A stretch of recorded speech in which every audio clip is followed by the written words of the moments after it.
நிறைய விளம்பரங்கள் பார்த்துருக்கேன். எங்களுடைய கடையில் ஒரிஜினல் ஸ்ரீதேவி செங்கழுநீர் பூ கிடைக்கும். அந்த விளம்பரத்தையும் பார்த்துருக்கேன்.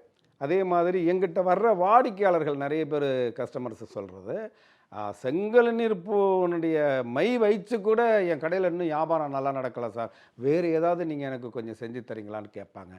அவங்கள பார்த்தா எனக்கு பரிதாபமாக இருக்கும். என்ன காரணம் அப்படின்னு கேட்டிங்கன்னா, ஒரு விஷயத்தை மட்டும் பல பதிவுகளில் நான் சொல்லியிருக்கேன். என்னென்னா, இந்த உலகம் உருவான போது, பிரபஞ்சம் உருவான போது முதல்ல ஒரு உயிரினம் அப்படின்றது ஏற்பட்டது அருகம்புல். இது எங்கே தோன்றுனுச்சு அப்படின்னு கேட்டிங்கன்னா, திருவாரூரில் சிவபெருமான். அதாவது இப்போ நிறைய இடத்துல கோவில் இருக்குது, அந்த எல்லா கோவிலுக்குமே வரலாறு இருக்குது. திருவாரூரில் இருக்கக்கூடிய தியாகராஜ பெருமாள் கோவில் மட்டும் எப்போது கட்டினார்கள், யார் கட்டினார்கள், வரலாறு இல்லை.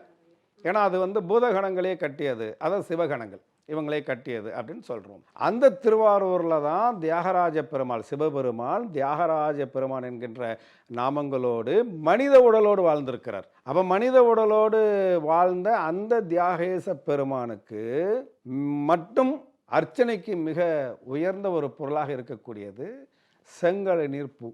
இதுதான் இந்த ஸ்ரீதேவி செங்கழுநீர் பூ.